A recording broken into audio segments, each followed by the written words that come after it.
So yesterday we have completed with implied conditions. Implied conditions पे बहुत time दिया है, क्वेश्चंस आता है उसमें से, implied वारंटीज में से भी आता है।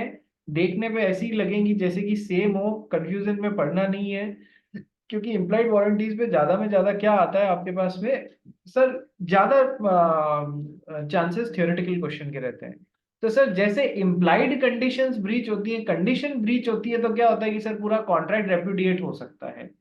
बट इम्प्लाइड वारंटीज में क्या कॉन्ट्रैक्ट रेपुडिएट हो सकता है? नहीं सर। ज्यादा में ज्यादा क्या हो सकता है सर, आप क्या डिमांड कर सकते हैं sir? You can demand damages. Yes sir. Implied warranties वही कि सर जो भले ही पार्टीज ने कॉन्ट्रैक्ट ऑफ सेल में डाली नहीं है, पर लॉ उसमें डाल देगा, law will incorporate these implied warranties in a contract of sale, जो कि पूरी नहीं हुई तो डैमेजेस डिमांड किए जा सकते हैं। पहली पढ़ना चालू कर भाई करण फारिया, implied warranties. Implied warranties are those which law presumes to have been incorporated in the contract of sale in spite of the fact that the parties have not expressly included them in a contract of sale. Parties ने उनको include नहीं किया है, पर law बोलेगा ये तो होता ही है। First, following are the four types of employed warranties. First, warranty as to undisturbed possession. आप कोई चीज खरीद रहे हैं तो एज अ बायर आपका राइट नहीं होता है क्या कि आप उन चीजों को जो आप किसी और से खरीद रहे हैं उनका अनडिस्टर्ब्ड पोजेशन, कोई आके डिस्टर्ब नहीं करे आपको उस चीज के पोजेशन के बारे में, ठीक है। आपका एज अ बायर जो पोजीशन है वो किसी और आदमी से सुपीरियर है। कल को पता पड़ेगा सेलर ने बायर को माल बेचा और कोई मिस्टर एक्स आके बोलते हैं इस मूवेबल आइटम पे तो चार्ज क्रिएट हुआ हुआ है भैया, चार्ज का मतलब है मैंने लोन दिया था इसके अगेंस्ट, तो फिर आपका पोजीशन डिस्टर्ब हो रहा है या नहीं हो रहा है? Yes sir. तो it is one of your right to have a warranty as to undisturbed possession. तो आपने पूछा भैया कितने रुपए का, उसने बोला सर 2 लाख रुपए का इस पे चार्ज है, आपने 2 लाख रुपए भर दिए और इससे 2 लाख रुपए डैमेजेस वसूल कर लिए, या तो ऐसा भी हो सकता है। It is one of your right to have the undisturbed possession, it is one of the implied warranties. पढ़ भाई, ये जो मैंने अभी पॉइंट समझाया है फ्री फ्रॉम एनकम्बरेंसेस वाला पॉइंट है, बट मोर और लेस मैच ही करते हैं। तो अनडिस्टर्ब्ड पोजेशन वाला पॉइंट पढ़ो पहले।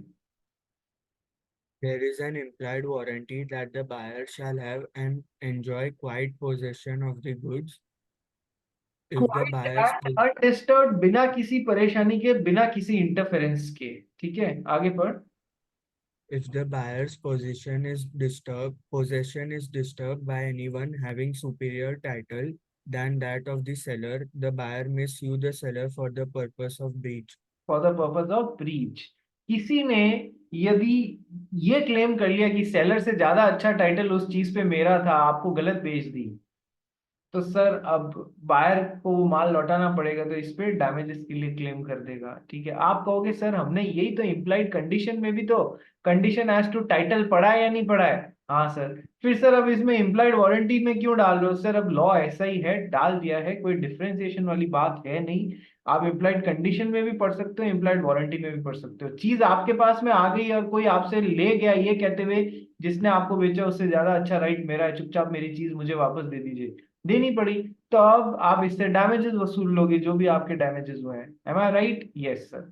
सो there is an implied warranty that the buyer shall have and enjoy quiet possession of the goods, यदि उसका पोजेशन डिस्टर्ब किया जाता है किसी ऐसे आदमी के द्वारा जिसका सुपीरियर टाइटल है सेलर से भी ज्यादा, तो buyer may sue the seller for the purpose of the breach of contract और अपना डैमेजेस वसूल कर सकता है। Second point, warranty has to free from एनकम्बरेंसेस।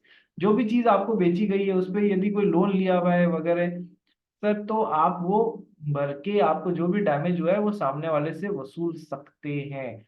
ठीक है, पढ़ो भाई इसको। There is an implied warranty that the goods shall be so free from any charge or encumbrances in favor of any third party. ठीक है, If आगे। the if the goods are found subject to some charge in favor of third party, the buyer may sue the seller for damages. However, this warranty is not applicable where the buyer has been informed of such charge or has notice of the same. देखो कितना अच्छा point है कि sir implied warranty होती है आप जो भी चीज खरीद रहे हैं, और आपकी नॉलेज में लाया नहीं गया है और उस चीज के ऊपर कोई चार्ज क्रिएट हुआ है, you understand what is charge? Sir आपने मशीन ली थी, मशीन खरीदते समय मशीन खरीदने जितने पैसे नहीं थे तो किसी से फंडिंग करवाई, फिर उसको बोला यार मशीन मेरे पास नहीं रहेगी तो काम थोड़ी कर पाऊंगा, तो काम करने के लिए मशीन आपके पास ही रहती है लेकिन उस पर चार्ज क्रिएट हुआ है, ठीक है, तो या फंडिंग हुई भी है, कुछ भी बोल लो, वो आपने चीज किसी को बेच दी, उसको बताया ही नहीं आपने कि ये ऐसा सीन है, तो यदि उसको बाद में ऐसा पता पड़ता है तो वो आपसे डैमेजेस वसूल सकता है, जो उस मशीन के ऊपर जितना भी चार्ज था प्लस उसका जो अलग नुकसान हुआ इन सब एस्पेक्ट के कारण वो सब वसूल सकता है, ठीक है। लेकिन सर यदि बेचने वाले ने आपको पहले से इस बारे में इन्फॉर्म कर दिया है कि भाई इस मशीन पे चार्ज है, तो अब आप बाद में मतलब नहीं, ये उससे कहते हुए इम्प्लाइड वारंटी ब्रीच हुई डैमेजेस नहीं वसूल सकते, आपने इस जानकारी के साथ में खरीदा है कि ऐसा ऐसा सीन चल रहा है, तो वो मतलब एक तरीके से आपने एग्री कर लिया कि हाँ भैया मैं ही चुकाऊंगा और कौन चुकाएगा, ठीक है। ये जानकारी थी या नोटिस था ऐसी चीज का और फिर भी आपने वो ट्रांजैक्शन किया, तो फिर सर नो इम्प्लाइड वारंटी, ठीक है। Third, disclosure of dangerous nature of goods, पढ़ गई। If the goods are inherently dangerous or likely to be dangerous to the buyer, it is the duty of the seller to warn the buyer of the probable danger which may arise out of its use. नहीं किया तो जो भी damage हुआ है वो चुकाना पड़ेगा, तकलीफ में आ जाओगे। आप लोग छोटे बच्चों के लिए या बच्चों के लिए कुछ जैसे स्पोर्ट्स के आइटम्स खरीदते हैं या गेम्स खरीदते हैं, है ना, तो उस पर लिखा हुआ रहता है या नहीं, not to be used below the age of 4 years या 5 इयर्स, क्योंकि वो क्या करते हैं जनरली कोई भी चीज उठा के swallow कर लेते हैं या नहीं कर लेते हैं, तो उनके गले में फंस सकती है। तो सर आपने कोई मूवेबल आइटम बेचा है, गुड्स बेचा है under sale of goods act, तो उस पे यदि इनहेरेंटली डेंजरस नेचर है तो वो गुड्स के ऊपर आपको मेंशन कर मतलब वो बतानी पड़ेगी, बायर को उस बारे में जानकारी देनी पड़ेगी। This is one of the implied warranties that the seller must disclose the dangerous nature of the goods which are inherently, जो अपने आप में डेंजरस है, ठीक है। तो लिख दिया भैया, बाद में है ना कोई बच्चे के गले में फंस गई, उसकी उसकी हालत खराब हो गई, ऑपरेशन या मौत हो गई, जो भी हो गया, उस बारे में आपको बाद में लड़ने से अच्छा है डब्बे पे पहले ही छाप दो, ठीक है, या पहले से ही सामने वाले को बता दो। आप जो क्रैकर्स खरीदते हैं, क्रैकर्स पे लिखा हुआ होता है ना हाईली इन्फ्लेमेबल, यानी कि बहुत जल्दी आग पकड़ेगा, बहुत जल्दी बर्स्ट होगा, इस तरीके से कुछ वार्निंग लिखी रहती है इन्हीं या तो ऐसी शब्दों में या कोई और शब्दों में, that this is highly dangerous, highly inflammable, ठीक है।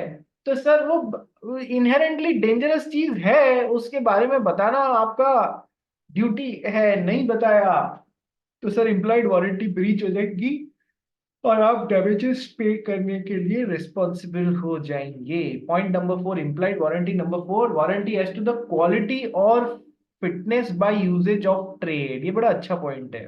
Warranty as to quality of fitness by usages of trade, पढ़ो फिर समझाता हूँ। There is an implied warranty as to quality of fitness for a particular purpose may be annexed to usage of trade. देखो there is an implied warranty होती है as to quality of fitness for a particular purpose may be annex to usages of trade. अपन ने वहां पर implied conditions पढ़ते हुए क्या पढ़ा था, इम्प्लाइड कंडीशंस पढ़ते हुए पढ़ा था there is no implied condition as to quality of fitness for buyers purpose, पढ़ा था या नहीं पढ़ा था, there is no implied condition, आपके बायर का क्या पर्पस है उस हिसाब से गुड्स देने के लिए सेलर बाइंड नहीं है भैया, ठीक है। लेकिन ये एक दूसरा पॉइंट है जो अपन इम्प्लाइड वारंटीज में पढ़ रहे हैं, warranty as to quality of fitness by usages of trade. देखो ये कहता है कि कोई पर्टिकुलर टाइप ऑफ ट्रेड करने या वर्क के लिए यदि कोई आपसे माल ले रहा है, कोई पर्टिकुलर टाइप ऑफ वर्क के लिए कोई आपसे माल ले रहा है, तो फिर it is an implied warranty कि आपका माल उस पर्पस को फुलफिल करने के लिए होना चाहिए। कैसे, देखो अब जैसे जो लोहा होता है, जो अपना आयरन की चद्दर आती है, चद्दर मतलब शीट्स आती है ना जिनसे कि अपन छपड़ा बनाते हैं, कभी कभी कुछ बनाते हैं, तो सर यदि कोई आपसे बोल रहा है कि आयरन की चद्दरें जो हैं वो मेरे को आयरन की चादर चाहिए किस लिए, छपड़ा बनाने के लिए, छप्पर बनाने के लिए, छत पे या फिर नीचे गाड़ी पार्क करने के लिए छप्पर बनाना है। उसने आपको बस यूजेज ऑफ ट्रेड बता दिया, तो ये ऑटोमेटिकली ड्यूटी बनती है किसकी, सर सेलर की, कि सर वो यूजेज ऑफ ट्रेड से, मतलब इसमें अलग अलग नंबर की चादरें आती है, मैं जस्ट एक एग्जांपल लेके बता रहा हूँ। 25 नंबर की चादर पतली होती है, 24 नंबर की उससे थोड़ी मोटी होती है, 23 नंबर की और मोटी होती है, इस तरीके से मान लो। यूजेज ऑफ ट्रेड बोलता है कि सर ये स्ट्रक्चर बनाने के लिए कम से कम 18 नंबर की चादर यूज करनी चाहिए, उससे ही वो मजबूत बनेगा। तो सर इंप्लाइड वारंटी है, यदि यूजेज ऑफ ट्रेड किसी ने बता दिया है, वारंटी एज टू क्वालिटी और fitness by usages of trade, तो सर उस हिसाब से ही देनी है। नहीं दी है तो फिर अब इंप्लाइड वारंटी का डैमेज पे करना पड़ेगा, because you breached this implied warranty. वापस पढ़ो, there is an implied warranty as to quality of fitness for a particular purpose. देखो वहां भी हम क्या कर रहे थे, पर्पस बता दिया था आपको, इंप्लाइड कंडीशन में भी पर्पस बता दिया था। पर्पस बता दिया था तो उस पर्पस के हिसाब से बायर ने, सेलर ने बायर को कुछ सजेस्ट किया, वो बायर ने एक्सेप्ट किया, और फिर वो बायर उस बारे में नॉलेजेबल आदमी है, ठीक है, तो वहां इंप्लाइड कंडीशन, वहां तो कॉन्ट्रैक्ट ही रेपुडिएट हो सकता था। यहां पर क्या बोल रहे हैं, इंप्लाइड वारंटी होती है, डायरेक्टली क्या बोल रहे हैं, होती है, यदि आपने यूजेज ऑफ ट्रेड बता दिया है उस हिसाब से उसको देनी है, इंप्लाइड वारंटी होती है। दोनों में फर्क समझ में आया कि यस सर, ठीक है। क्या ये 4 इंप्लाइड वारंटीज समझ में आ गई, which are there in a contract of sale? Yes sir, ठीक है। आगे बढ़े, याद रह जाएगी। हाँ सर, याद करना अब तुम्हारा काम है, इससे ज्यादा मैं क्या ही समझाऊं आपको। चलिए, डॉक्ट्रिन ऑफ केवेट एम्पटर हमारे की हुई है। Let the buyer himself be beware और aware. The doctrine of caveat emptor says that let the buyer himself be beware और अवेयर, वो जो भी चीज खरीद रहा है वो उसके पर्पस के लिए फिट बैठती है या नहीं बैठती, ये देखना सेलर का काम नहीं है। हाँ, सेलर तब रेस्पॉन्सिबल होगा जब वो 3 सिचुएशंस फुलफिल हो रही होंगी, जो मैंने आपको पहले पढ़ाई हुई है। आइए पढ़ना स्टार्ट करते हैं, डॉक्ट्रिन ऑफ कैविएट एम्पटर। पढ़ भाई। The term caveat emptor means let the buyer beware. The doctrine of caveat emptor lays down that ordinarily every buyer must take care of his own interest while buying the goods. He must buy goods only after satisfying himself as to quality, fitness, or suitability of the goods for his purpose of buying. देखो वही बात है जो अभी तक समझाई, buyer को खुद को ध्यान देना है, वो जो भी चीज खरीद रहा है उसके पर्पस के लिए फिट बैठती है या नहीं है। बायर को खुद को सेटिस्फाई करना है कि खुद को, कि हाँ भैया ये मेरे पर्पस के लिए चाहिए, सेलर का मुंह नहीं देखना है बाय डिफॉल्ट, ठीक है। रूल ऑफ केवेट एम्पटर कहाँ पर दिया हुआ है sir? Laid down in section 16 of the sale of goods act. पढ़ भाई section 16। The rule of caveat emptor is laid down in Section 16 of Sale of Goods Act, which states that, subject to the provisions of this Act or of any other law for time being in force, there is no implied warranty or condition as to the quality or fitness for any particular purpose of goods supplied under a contract of sale. ठीक है, क्या बोलता है sir, implied condition warranty नहीं होती है एकदम से। भाई ये सारी तकलीफें कब होनी चालू होती है? इम्प्लाइड कंडीशन तो होती ही नहीं है, ठीक है। कब होती है? वो 3 सिचुएशंस पूरी होती है। इम्प्लाइड वारंटी भी तब होती है जब बायर सेलर को अपना यूजेज का पर्पस बता रहा है, तब होती है, अदरवाइज वो भी नहीं होती है। अभी पढ़ के आ रहे हैं अपन, यूजेज ऑफ ट्रेड बता दिया कि भाई इस धंधे के लिए ले जा रहा हूं तो इम्प्लाइड वारंटी होती है, अदरवाइज यूजेज नहीं बताया तो वो भी नहीं होगी। Got the point? Yes sir, ठीक है। तो सेक्शन 16 क्या बोलता है? There is no implied condition और वारंटी, ठीक है। आगे, आगे क्या बोल रहे हैं? That is, it is not the seller's duty to give to the buyer the goods which are fit for the purpose of the buyer. It's up to the buyer to make proper proper, select हाँ, make proper selection of goods according to his needs. ठीक है। It is up to the buyer to make proper selection, let the buyer himself be beware और aware, ठीक है। If the buyer makes a wrong selection, buyer गलत चीज select कर लेता है खुद के लिए, he cannot blame the seller if the goods turn out to be such which does not serve his purpose। Buyer खुद गलत चीज यदि सेलेक्ट कर लेता है तो वो सेलर को उसके लिए ब्लेम नहीं कर सकता है। This is what is doctrine of caveat emptor. As simple, exam में आ जाती है भैया, ठीक है। सर हर कुछ आ जाता है, हाँ भैया कुछ भी उठा के आ सकता है, इसलिए तुमको इन डेप्थ नॉलेज जरूरी है। मोती कहाँ मिलता है? सागर में, गहरे जाने पे मिलता है। सागर तुम्हारे पास में ही है, कभी गोता मत लगाने लग जाना। हमारे सर ने कहा था गहरे में मोती मिलेगा, इसलिए हम ढूंढ के लाते हैं, ठीक है। तुम यहाँ अपनी बुक्स में गहराई में चले जाओ, वही तुम्हारे लिए बहुत है, मोती वहीं पर मिलेंगे। तो डिटेल में स्टडी करोगे लॉ की, तभी मजा आएगा, तभी नंबर निकलेंगे, तभी कंसेप्चुअल क्लैरिटी मिलेगी। चलिए नेक्स्ट अपन टॉपिक पढ़ते हैं। Explain the exceptions to the doctrine of caveat emptor. What are the exceptions to the doctrine? मतलब जहां पर, सर ये एक सेकंड पॉइंट को थोड़ा सा अदरवाइज है, अदरवाइज नहीं तो सर वैसे तो हम बोलते हैं कि let the buyer himself be aware, लेकिन एक्सेप्शंस मतलब कहीं ना कहीं सेलर का भी रोल आ रहा है। तो सर इनमें से काफी कुछ आपने पढ़े हुए होंगे, उन्हीं को यहाँ पर है ना एक्सेप्शंस जैसे चिपका दिया है। एग्जाम में डायरेक्ट क्वेश्चन भी आ जाता है, explain the exceptions to the doctrine of caveat emptor, जहां पर सेलर का भी रोल आ जाता है, केवल बायर बिवेयर नहीं, उससे काम नहीं चलेगा, सेलर का भी रोल आएगा। Point number one, exception number one two doctrine of caveat emptor, पढ़ भाई। When purpose of buying is made known to seller. वो 3 पॉइंट्स ध्यान है। जब वैसे तो बायर बिवेयर, लेकिन सेलर ने बायर, सॉरी बायर ने सेलर को पर्पस बताया, सेलर ने कोई गुड सजेस्ट किया, और सेलर और उस पे बायर ने रिलाय भी किया, और बाद में सेलर जनरली उन चीजों में डील करता रहता है, तो फिर वो पूरा पॉइंट आएगा यहाँ पर, हाँ। तो फिर सेलर को रिस्पॉन्सिबल बनाया जा सकता है। व्हेन द बायर एक्सप्रेसली और impliedly makes known to the seller the purpose for which the goods are required, there is मतलब वो बाकी तीनों कंडीशन भी डालना, ये स्मॉल में लिखा हुआ है, शॉर्ट में लिखा हुआ है।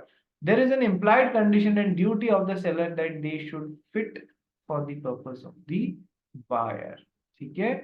चलिए नेक्स्ट, नेक्स्ट सेकेंड पॉइंट को छोड़ दो एक बार। सेल बाय डिस्क्रिप्शन पता है ना, यदि सेलर ने डिस्क्रिप्शन से माल बेचा है, तो सर इम्प्लाइड, इम्प्लाइड बात होती है या नहीं होती कि the goods must match with the description. अब इधर तुम ये बोलने लगोगे नहीं नहीं कैविएट टेम्पटर का रूल लगता है, let the buyer himself be aware whether वो माल है या नहीं है। मतलब इधर बायर क्या अवेयर होगा? सेलर ने यदि गुड्स का कुछ डिस्क्रिप्शन दिया है जिसपे बायर ने हाँ किया है, तो goods must match with the description, as simple as that, it is seller's responsibility, ठीक है। पढ़ भाई। Where goods are sold by description and goods supplied by the seller do not correspond to the description, in such case this doctrine does not apply. The seller must take care in supplying the goods as per description. वहां seller को ये नहीं चिल लेना है, doctrine of caveat emptor buyer beware, buyer beware में क्यों करा बे? सेलर तूने डिस्क्रिप्शन दिया है, तेरा काम है, goods must match with the description. Next पढ़ो, sale by sample, where goods are sold by sample, तो सर वो और वो सैंपल से करस्पॉन्ड नहीं करते हैं, तो सर वहां पर बायर बिवेयर का रूल नहीं चलेगा, सैंपल जो दिखा है उससे मैच करना पड़ेगा, ठीक है। Sale by sample and description भी वही है जो उधर पढ़ा था। सर बायर बिवेयर यहाँ काम नहीं आएगा, सैंपल से भी मैच होना चाहिए और डिस्क्रिप्शन से भी मैच होना चाहिए, ठीक है। नेक्स्ट आ रहा है तुम्हारा मर्चेंटेबल गुड्स। सर कम से कम वैसे गुड्स तो देने हैं जो कि मर्चेंटेबल क्वालिटी के हों, जो कमर्शियली सेलेबल हो, जो कमर्शियली सेलेबल हो। पानी में भीगी हुई बोरी क्या सीमेंट की काम की है? नहीं सर। ऐसी घड़ी जो टाइम सही नहीं बता रही है, क्या वो काम की है? नहीं सर, वो मर्चेंटेबल क्वालिटी की नहीं। तो सर उधर बायर बिवेयर कुछ नहीं होगा, उधर वहां पर सेलर रिस्पॉन्सिबल रहेगा गलत चीज देने के लिए। पढ़ भाई मर्चेंटेबल क्वालिटी को। Where the goods are brought by description from a seller who deals in goods of that description and goods are not of merchantable quality, the rule of caveat emptor does not apply.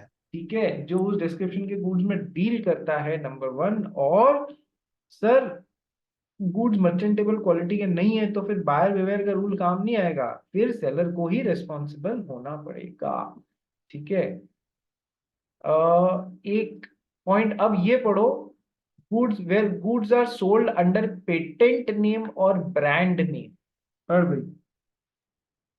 In case where the goods are purchased under its patent name or brand name, there is no implied condition that goods shall be fit for any particular purpose. कल अपन ने एक चीज पढ़ी थी ना last में जाते जाते, क्या पढ़ा था कि सर वैसे तो क्वालिटी और फिटनेस के लिए कोई भी वो नहीं होता है, सेलर रेस्पॉन्सिबल नहीं रहेगा, ठीक है, लेकिन सेलर रेस्पॉन्सिबल हो जाएगा जब वो तीन कंडीशंस मैच विद हो जाएंगी, ठीक है, याद आ रहा है ना ये sir.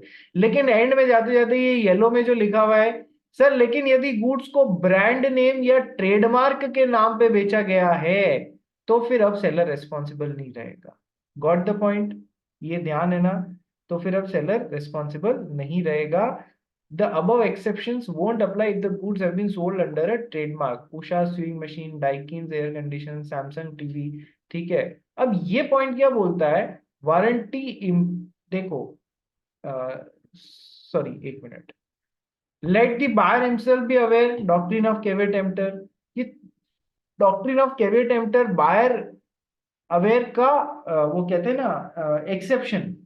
Sir in case where the goods are purchased under its patent name और brand name, सर वहां पर ये नहीं है कि सेलर रेस्पॉन्सिबल हो जाएगा, नहीं, वहां पर there is no implied condition that the good shall be fit for any particular purpose. ये नहीं बोल रहे हैं कि सेलर रेस्पॉन्सिबल हो जाएगा, वहां पर कोई कुछ नहीं, न बायर न सेलर, न बायर न सेलर। तुमने आगे बोला ना मुझे सैमसंग का ये वाला मोबाइल मॉडल नंबर ये चाहिए, सैमसंग गैलेक्सी फोल्ड चाहिए मेरे को, अब उधर बायर सेलर कोई कुछ नहीं, ठीक है।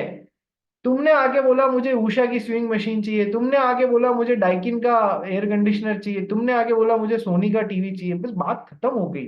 वहां पर कोई बायर बिवेयर और कोई इम्प्लाइड कंडीशन, कोई सेलर, कोई रेस्पॉन्सिबल नहीं रहेगा। ये पॉइंट आइडियली या लिस्ट में आना नहीं चाहिए था, पर अब उन लोग ने डाला है, क्या नाम है, तो अपने को भी पढ़ना है, पर अपने को ध्यान इतना रखना है, यदि किसी भी माल को ट्रेडमार्क, पेटेंट नेम या ब्रांड नेम से बेचा जा रहा है तो फिर उसके लिए कोई इम्प्लाइड कंडीशन वैसे भी नहीं है। बायर तो वैसे भी बिवेयर का अपन पढ़ रहे थे, उसका एक्सेप्शन यानी कि सेलर बिवेयर, पर इधर तो सेलर भी बिवेयर नहीं होता है, सेलर भी रेस्पॉन्सिबल नहीं होगा। ये पॉइंट आइडियली यहाँ आना नहीं चाहिए था, पर जबरदस्ती डाला गया, अब डाला गया तो पढ़ के लिख के खत्म करना है इसको। इंपॉर्टेंट क्या याद रखोगे, कोई भी माल ट्रेडमार्क से बेचा जा रहा है या पेटेंट नेम से बेचा जा रहा है या कंपनी नेम से बेचा जा रहा है, कोई इम्प्लाइड कंडीशन नहीं, कोई इम्प्लाइड वारंटी नहीं, सेलर रेस्पॉन्सिबल नहीं रहेगा। नेक्स्ट, नेक्स्ट है अपने यूजेज और ट्रेड। ये तो अभी अपन ऊपर पढ़ के आ रहे हैं, क्या पढ़ के आ रहे हैं कि सर वैसे तो बायर बिवेयर होता है, लेकिन यूजेज और ट्रेड के हिसाब से यदि कोई पर्टिकुलर छपड़ा बनाना है, वो यूजेज ऑफ ट्रेड बता दिया है, तो फिर अब उस हिसाब से माल देना पड़ता है ना, फिर बायर बिवेयर थोड़ी होएगा यार, ठीक है, पढ़ इसको। In case of an implied condition or warranty as to quality or fitness for a particular purpose is annexed by usage of trade, the seller is bound to supply the goods fit for the purpose. ठीक है, घुमा के वही बात बोल रहे हैं, ठीक है। मिस रिप्रेजेंटेशन एक बार पढ़ फिर समझाता हूँ। Where the seller makes a false representation and the buyer relies on it and makes the contract, the rule of caveat emptor will not apply and the contract will become voidable. देखो क्या पढ़ा था अपन ने कि sir seller ने buyer को कुछ miss represent कर दिया है, उस मिस रिप्रेजेंटेशन के बेसिस पे बायर ने गुड्स खरीदने का कॉन्ट्रैक्ट बना लिया है, उस मिस रिप्रेजेंटेशन के बेसिस पे बायर ने गुड्स खरीदने का कॉन्ट्रैक्ट बना लिया है।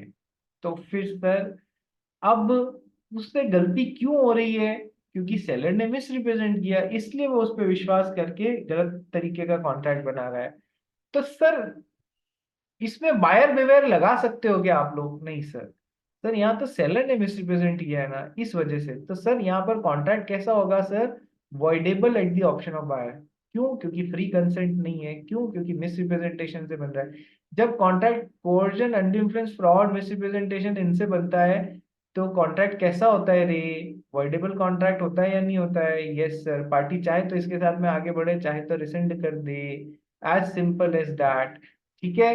तो सर मिस रिप्रेजेंटेशन के कारण बनाए तो फिर बायर बिवेयर की पुंगी मत बजाना, मतलब वो कहते हैं ना वो गाना मत बजाना, सेलर ने मिस रिप्रेजेंटेशन किया, जिसपे विश्वास करके बायर ने वो कॉन्ट्रैक्ट बना लिया, तो फिर अब बायर विवेयर नहीं लगेगा, सेलर रिस्पॉन्सिबल होगा।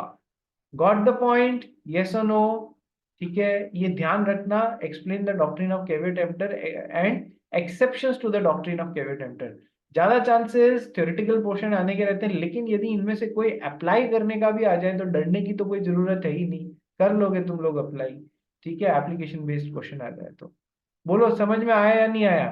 चैप्टर अच्छा था। अब अपने पास में 2 चैप्टर और बचे हुए हैं। सेल ऑफ गुड्स एक्ट उन 2 चैप्टर को करने पे हो जाएगा। क्या? Transfer of ownership and delivery of goods, पहला चैप्टर तो ये। दूसरा है अनपेड सेलर, दूसरा है अनपेड सेलर।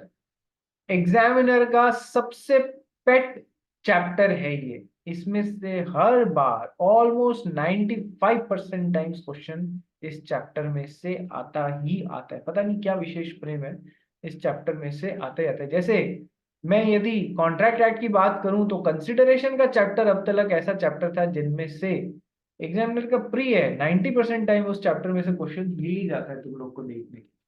ठीक है, तो अब 2 चैप्टर अपने बचेंगे। तो आज क्या स्टार्ट करेंगे सर अपन? आज अपन स्टार्ट करेंगे sir chapter number 2 conditions and warranties का। अपन लोग क्वेश्चन बैंक स्टार्ट कर देते हैं, वो मैं आपको दे भी दूंगा आज। ठीक है, चलिए, एक तो ये रहा। तो सेम लिंक पे एक बार वापस रिज्वाइन कर लो सभी जने, 8 जने अपन मिलते हैं on the same link. Be quick.